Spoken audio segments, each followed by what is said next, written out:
Alright guys, welcome back to another JJK chapter reveal video. We got the leaks pretty early. I was a little bit late on getting these out. I had some personal problems with my migraines. They've been pretty hard to deal with my medicine not working. But I still want to get this out here and get it posted for y'all. If you are a fan that does not want to be spoiled, and you are anime only or manga exclusive for official releases, I would click off this video now. I don't want you to spoil it for you. But if not, I'll proceed with this, and make sure to support the official releases of the anime and manga, and let's continue. Alright, so chapter begins with Sukuna assessing Higuruma, and more than a sword so more, that Sukuna Kad's eyes is the suspension and resumption of the effects of his curse technique. And he praises Higuruma for being able to use his curse technique at a similar level. So basically, the domanification was reignited at the beginning of this fight. That's when he learned it. Higuruma pretty much saw the domanification once, and from that point forward, he's a super genius, as we know.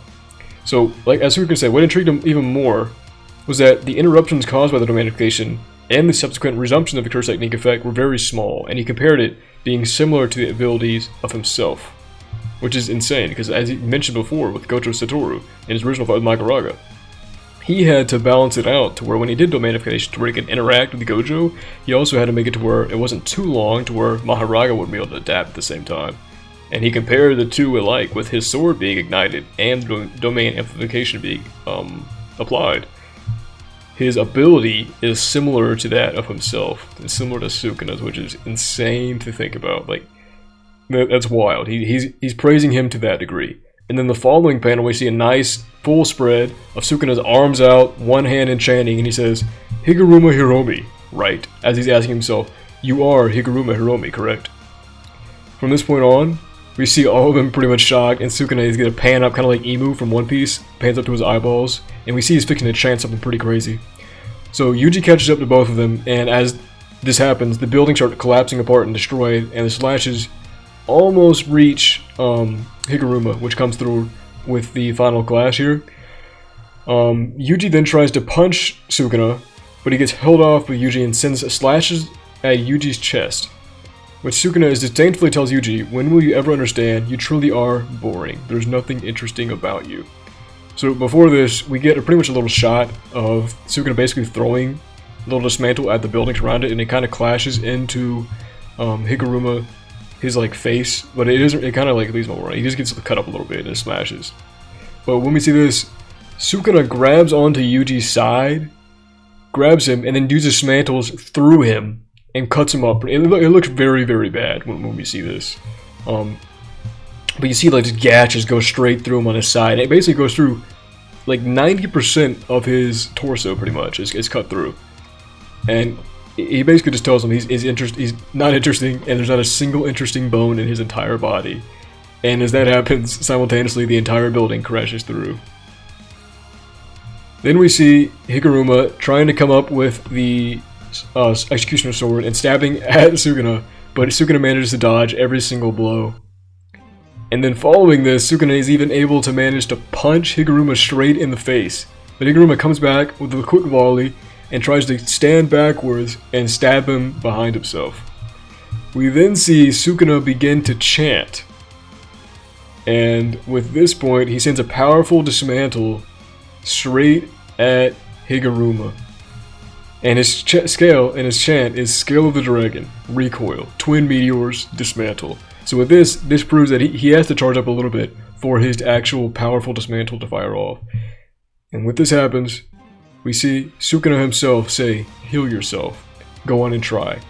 And Higuruma has his right arm cut straight off, and he's bound on one knee, basically trying to recover himself. And saying how it's laughable really, no matter how cold-hearted I become, no matter how thorough my resolve, the pain is still as clear as day. Basically signifying, no matter how much he suppresses himself and tries to put back those desires he had in the past, and all the suffering he's caused and what he's trying to resent for his past, as the Jutsu Sorcerer now, it's still present in his day, and it never goes away.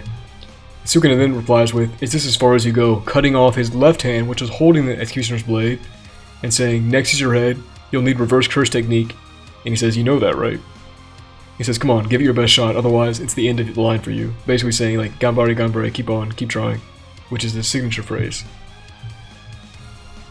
And then Higuruma thinks to himself, I think I should play my role into its completion and die in this fight. And he asks himself, my role. We then see a blood manipulation, piercing blood, shoot out from the crowd around the area, hit Sukuna in the hand. He bounces it off pretty much, throws it back. And with the piercing blood, Sukuna understands it and he says that's the older brother's death painting technique. And he says it's so stubborn. But so it's not explicitly written here, but it is implied, and with the kanji that was translated, that this is actually Yuji using piercing blood. And in this iteration, it's just not shown explicitly that it was him. But this explains back previously where we were seeing they were fighting and they were training, where Yuji was saying that his older brother, Chozo, is a bad teacher, but that Kamo, Noritoshi, he's a pretty decent teacher, and he's a lot better than Chozo was. So that actually proves, which I originally thought, that it was blood painting and piercing blood and blood manipulation, and this just 100% confirms it, that he is using the death painting techniques and blood manipulation, it's awesome. We then see, as Sukuna was analyzing the technique along which belonged to the brother, Higuruma manages to learn reverse curse technique in that instant and regenerates his arm and attacks Sukuna.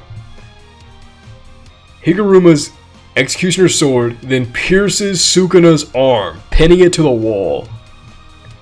And we see this nice panel of Higuruma putting off almost like a fencer's form when he's trying to regenerate his other left hand as well. But then we see that Sukuna had already cut off his wrist before Higuruma pierced it with the sword, and Sukuna tells him, "You're okay at best, or nice shot, I suppose." He then grabs him, and we see Higuruma wincing in pain as Sukuna's slashes start to appear on his face like a cutting board coming through. And then we get a little flashback with Kusakabe saying, "Curse is getting stronger post-mortem. I wouldn't call it impossible," with Higuruma then replying with, "If anything, I'd say that would match our general understanding of curses more accurately." And he questions my role again, and we see him throw up the executioner's sword behind him. And then, in that instant, Yuji watches as Higuruma begins to fall, and he remembers Naomi's final moments when he says, "I'll leave the rest to you." With Yuji behind Sukuna now, he grabs the executioner's blade, and we see the nice parallel from the original chapters with Yuji and Higuruma looking at each other. And before, we saw in the last 2 chapters ago that in the flashback, Higuruma couldn't actually look Yuji in the eyes, but in this first instance, he looks in his eyes distorted and disheartened as one of his other mentors is fixing to leave him. And Higuruma replies and says to Yuji, "I've done what I can." And then we see this awesome finishing final page of Yuji Itadori saying, "I am a Jujutsu sorcerer," grabbing the executioner's blade and going in for the final attack on Sukuna, with the editor's remark saying, "grasping the curses entrusted to him with his own hands." And so forth. We're still having a chapter, but it'll be towards the end of the New Year's, going into the beginning of January. But man, this chapter is amazing. We're seeing confirmations that Yuji does have blood manipulation, which I 100% knew he would have because he absorbed the blood. He absorbed the curse paintings and the curse wounds. So we 100% know that since he has those paintings in him, he's going to possibly have all 9 of those curse techniques with the blood manipulation abilities, whether like the new one we see with his arms, that could be one of the ones with the bones related where it strengthens his abilities. We still don't quite understand what the vibration he did with Sukuna and the first punch he did.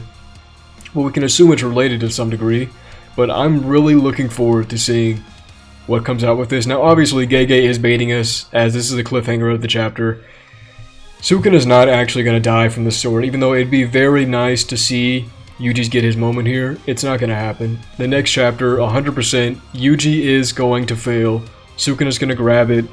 He's going to do some crazy shenanigans. Gege is going to write him out, because as I always say, Sukuna is just Gege's alias.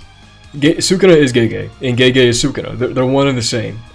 Sukuna is the narrator, so obviously he cannot lose in this instance. But we'll see. We'll see soon enough. I'm 100% a Yuji stan. I will glaze him till the world are back, but he's not him. Not yet, at least. But we do possibly have confirmation with this, because when Yuji comes behind him, we can see that injury is no longer there. So it's quite possible of, I think it was 4 to 5 possibilities. The first one being Yuji learned reverse curse technique and he healed himself. The second being that Uiui teleported him away and Shoko healed him. The third being he just straight up brute forced went through it and it's just not shown and Gege didn't feel like drawing it because it's not fully on panel. Or the final one, which is being that he used the blood manipulation ability as his brother Chozo because he's half cursed spirit, half human. He just healed himself with blood manipulation, which is also likely. I would love it if it's blood manipulation healing and or reverse curse technique. That would be amazing for my man to get. But we're just going to have to see and watch what happens. I hope he at least gets a few punches in, but I have a very, very bad feeling that next chapter, since everyone else in the battle is go down, besides Akari versus Urume, it's just Yuji versus Sukuna now, man. Everyone else is gone. So this is going to go very, very bad next chapter. It's going to be a pummeling like Broly versus Goku in the Broly movie. Which I'm looking forward to, but I feel bad for Yuji coming up, because this could be a very, very one-sided fight, and not go for our favorite main character. But at the end of the day, that's all for today. I hope you enjoyed 247. It's a bit late, as I said, but I want to get it out there in case anyone else wanted to see. I hope you enjoyed. Look forward to actual official releases coming out for 247. And as always, I hope you take care. Have a good New Year's coming up soon. Have a good one. As always, bye guys.